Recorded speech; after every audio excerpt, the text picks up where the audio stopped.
انا بقعد 6 ساعات في القطر اوصل لغايه محطه القاهره 6 والله ساعات؟ 6 ساعات ده موضوع يمشي صعب بيعدي جداً. على محطه لازم يسلم عليهم.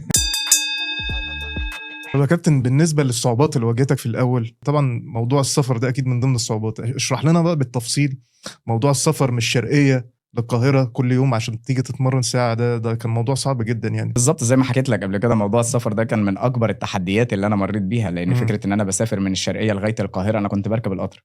مم. ما كنتش بركب العربيات، لان العربيات كانت بقى ريحه البنزين والتراب والحاجات دي كلها كانت مم. بتخنقني، فكنت بفضل القطر ان انا اقعد براحتي كده واوصل براحتي. بس الفكره الضريبه بتاعتها ان هو كان بيوصل 6 ساعات عشان اوصل من الشرقيه للقاهره. انا بقعد 6 ساعات في القطر اوصل لغايه محطه القاهره 6 والله ساعات؟ 6 ساعات ده موضوع يمشي صعب بيعدي جدا. على محطه لازم يسلم عليهم والله العظيم.